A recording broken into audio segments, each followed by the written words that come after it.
The Adventures of Ulysses by Charles Lamb. Chapter 3. Unhappy man, who at thy birth wast appointed twice to die! Others shall die once, but thou, besides that death that remains for thee, common to all men, hast in thy lifetime visited the shades of death. Thee Scylla, thee Charybdis expect. Thee the deathful sirens lie in wait for, that taint the minds of whoever listen to them with their sweet singing.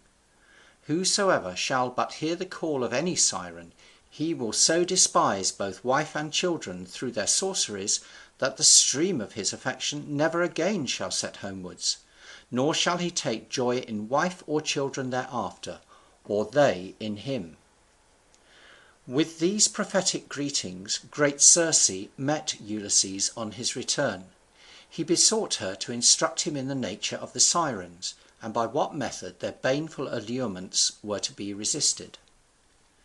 They are sisters three, she replied, that sit in a mead, by which your ship must needs pass, circled with dead men's bones. These are the bones of men whom they have slain, after with fawning invitements they have enticed them into their fen. Yet such is the celestial harmony of their voice accompanying the persuasive magic of their words, that, knowing this, you shall not be able to withstand their enticements. Therefore, when you are to sail by them, you shall stop the ears of your companions with wax, that they may hear no note of that dangerous music.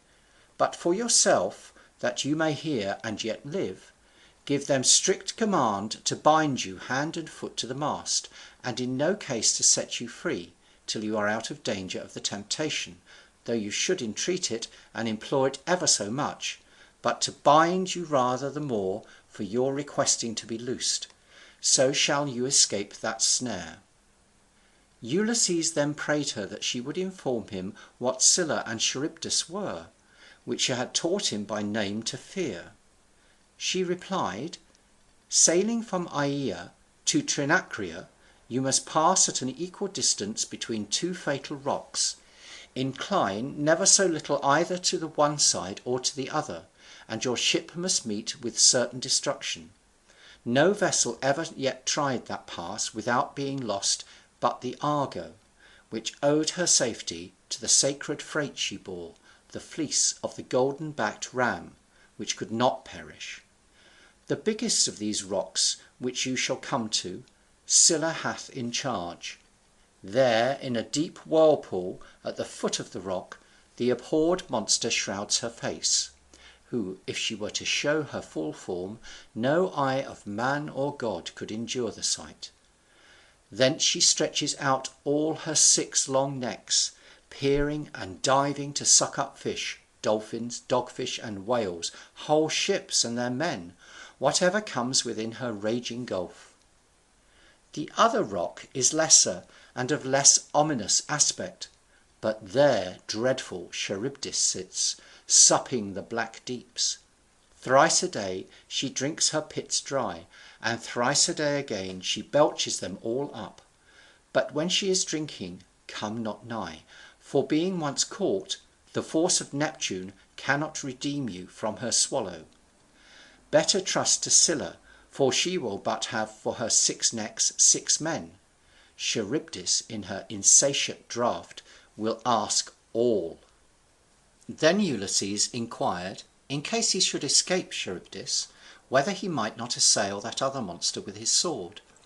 To which she replied that he must not think that he had an enemy subject to death or wounds to contend with, for Scylla could never die. Therefore his best safety was in flight, and to invoke none of the gods but Gratis, who is Scylla's mother, and might perhaps forbid her daughter to devour them. For his conduct after he arrived at Trinacria, she referred him to the admonitions which had been given him by Tiresias. Ulysses, having communicated her instructions, as far as related to the sirens, to his companions, who had not been present at that interview, but concealing them from the rest, as he had done the terrible predictions of Tiresias, that they might not be deterred by fear from pursuing their voyage. The time for departure being come, they set their sails and took a final leave of great Circe, who by her art calmed the heavens and gave them smooth seas, and a right forewind, the seaman's friend, to bear them on their way to Ithaca. They had not sailed past 100 leagues before the breeze which Circe had lent them suddenly stopped. It was stricken dead. All the sea lay in prostrate slumber. Not a gasp of air could be felt. The ship stood still. Ulysses guessed that the island of the Sirens was not far off, and that they had charmed the air so with their devilish singing. Therefore he made him cakes of wax, as Circe had instructed him, and stopped the ears of his men with them. Then, causing himself to be bound hand and foot, he commanded the rowers to ply their oars, and row as fast as speed could carry them past that fatal shore.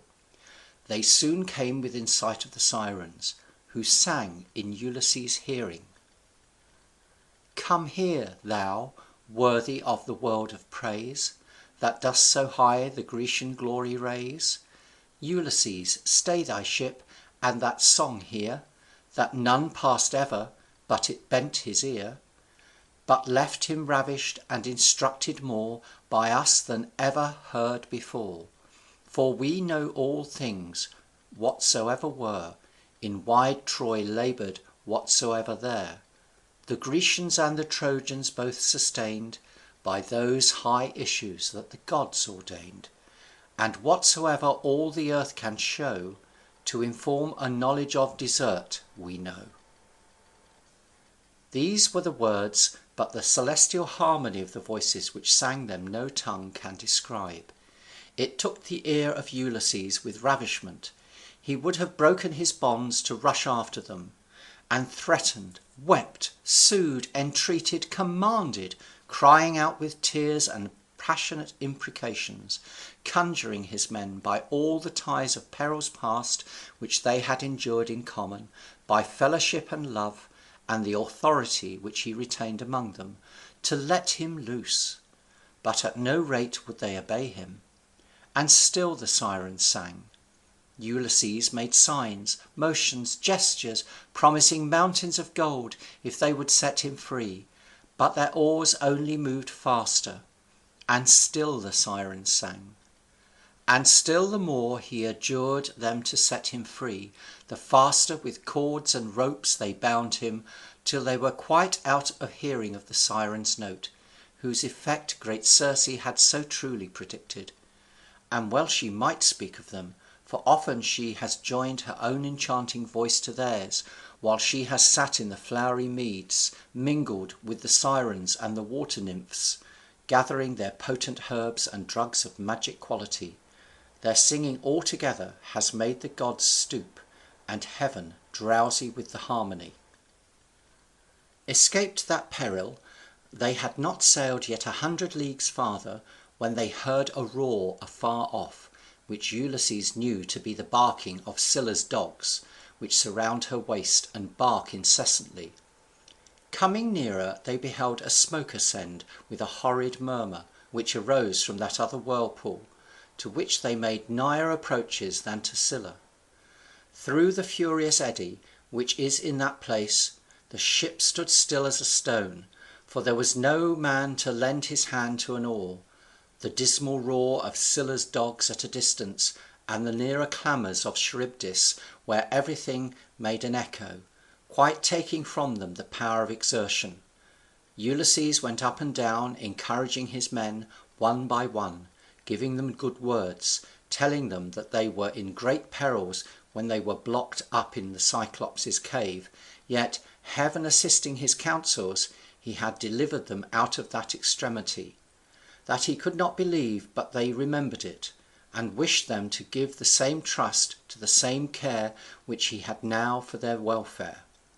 That they must exert all the strength and wit which they had, and try if Jove would not grant them an escape even out of this peril. In particular he cheered up the pilot, who sat at the helm, and told him that he must show more firmness than other men, as he had more trust committed to him, and had sole management by his skill of the vessel in which all their safeties were embarked. That a rock lay hid within those boiling whirlpools which he saw, on the outside of which he must steer, if he would avoid his own destruction and the destruction of them all. They heard him, and like men took to the oars, but little knew what opposite danger, in the shunning that rock, they must be thrown upon. For Ulysses had concealed from them the wounds, never to be healed, which Scylla was to open. Their terror would else have robbed them all of all care to steer or move an oar, and have made them hide under the hatches, for fear of seeing her, where he and they must have died an idle death. But even then he forgot the precautions which Circe had given him to prevent harm to his person, who had willed him not to arm or show himself once to Scylla. But disdaining not to venture life for his brave companions, he could not contain, but armed in all points, and taking a lance in either hand, he went up to the foredeck, and looked when Scylla would appear. She did not show herself as yet, and still the vessel steered closer by her rock, as it sought to shun that other more dreaded. For they saw how horribly Charybdis's black throat drew into her all the whirling deep, which she disgorged again, that all about her boiled like a kettle, and the rock roared with troubled waters, which when she supped it again, all the bottom turned up, and disclosed far under shore the swart sands naked, whose whole stern sight frayed the startled blood from their faces, and made Ulysses turn to view the wonder of the whirlpools. Which when Scylla saw, from out her black den she darted out her 6 long necks, and swooped up as many of his friends, whose cries Ulysses heard, and saw them too late, with their heels turned up, and their hands thrown to him for succour, who had been their help in all extremities, but could not deliver them now. And he heard them shriek out as she tore them, and to the last they continued to throw their hands out to him for sweet life. In all his sufferings he never had beheld a sight so full of miseries. Escaped from Scylla and Charybdis, but with a diminished crew, Ulysses and the sad remains of his followers reached the Trinacrian shore. Here landing, he beheld oxen grazing of such surpassing size and beauty, that both from them and from the shape of the island, having 3 promontories jutting out into the sea, he judged rightly that he had come to the triangular island, and the oxen of the sun, of which Tiresias had forewarned him. So great was his terror lest through his own fault, or that of his men, any violence or profanation should be offered to the holy oxen, that even then, tired as they were with the perils and fatigues of the day past, and unable to stir an oar or use any exertion, and though night was fast coming on, he would have had them re-embark immediately, and make the best of their way from that dangerous station. But his men with one voice resolutely opposed it, and even the too cautious Eurylochus himself withstood the proposal. So much did the temptation of a little ease and refreshment, ease tenfold sweet after such labours, prevail over the sagest counsels, and the apprehension of certain evil outweigh the prospect of contingent danger. They expostulated that the nerves of Ulysses seemed to be made of steel, and his limbs not liable to lassitude like other men's, that waking or sleeping seemed indifferent to him, but that they were men, not gods, and felt the common appetites for food and sleep. That in the night time all the winds most destructive to ships are generated, that black night still required to be served with meat, and sleep, and quiet havens, and ease. That the best sacrifice to the sea was in the morning, with such sailor-like sayings and mutinous arguments, which the majority have always ready to justify disobedience to their betters, they forced Ulysses to comply with their requisition, and against his will to take up his night quarters on shore. But he first exacted from them an oath that they would neither maim nor kill any of the cattle which they saw grazing, but content themselves with such food as Circe had stowed their vessel with when they had parted from Aea. This they, man by man, severally promised, imprecating the heaviest curses on whoever should break it; and mooring their bark within a creek, they went to supper, contenting themselves that night with such food as Circe had given them, not without many sad thoughts of their friends whom Scylla had devoured, the grief of which kept them great part of the night waking. In the morning Ulysses urged them again to a religious observance of the oath that they had sworn, not in any case to attempt the blood of those fair herds which they saw grazing, but to content themselves with the ship's food, for the God who owned those cattle sees and hears all. They faithfully obeyed, and remained in that good mind for a month, during which they were confined to that station by contrary winds, till all the wine and the bread were gone, which they had brought with them. When their victuals were gone, necessity compelled them to stray in quest of whatever fish or fowl they could snare, which that coast did not yield in any great abundance. Then Ulysses prayed to all the gods that dwelt in bountiful heaven, that they would be pleased to yield them some means to stay their hunger, without having recourse to profane and forbidden violations. But the ears of heaven seemed to be shut, for at midday, when he should chiefly have been vigilant and watchful to prevent mischief, a deep sleep fell upon the eyes of Ulysses, during which he lay totally insensible of all that passed in the world, and what his friends or what his enemies might do for his welfare or destruction. Then Eurylochus took his advantage. He was the man of most authority with them after Ulysses. He represented to them all the misery of their condition, how that every death is hateful and grievous to mortality, but of all deaths famine is attended with the most painful, loathsome, and humiliating circumstances, that the subsistence which they could hope to draw from fowling or fishing was too precarious to be depended upon, that there did not seem to be any choice of the winds changing to favour their escape, but that they must inevitably stay there and perish, if they let an irrational superstition deter them from the means which nature offered to their hands; that Ulysses might be deceived in his belief that these oxen had any sacred qualities above other oxen, and even admitting that they were the property of the gods of the sun, as he said they were, the sun did neither eat nor drink, and the gods were best served not by a scrupulous conscience, but by a thankful heart, which took freely what they as freely offered. With these and such like persuasions he prevailed on his half famished and half mutinous companions to begin the impious violation of their oath by the slaughter of 7 of the fairest of these oxen which were grazing. Part they roasted and ate, and part they offered in sacrifice to the gods, particularly to Apollo, god of the sun, vowing to build a temple to his godhead when they should arrive in Ithaca, and deck it with magnificent and numerous gifts. Vain men, and superstition worse than that which they so lately derided, to imagine that prospective penitence can excuse a present violation of duty, and that the pure natures of the heavenly powers will admit of compromise or dispensation for sin. But to their feast they fell, dividing the roasted portions of the flesh, savoury and pleasant meat to them, but a sad sight to the eyes, and a savour of death in the nostrils of the waking Ulysses, who just woke in time to witness, but not soon enough to prevent, their rash and sacrilegious banquet. He had scarce time to ask what great mischief was this which they had done unto him, when behold a prodigy.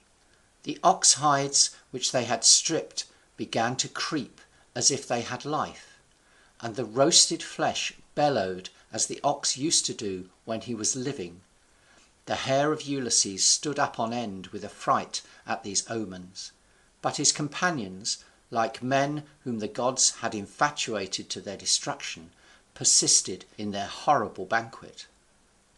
The sun from his burning chariot saw how Ulysses's men had slain his oxen, and he cried to his father Jove, "Revenge me upon these impious men who have slain my oxen, which it did me good to look upon when I walked my heavenly round.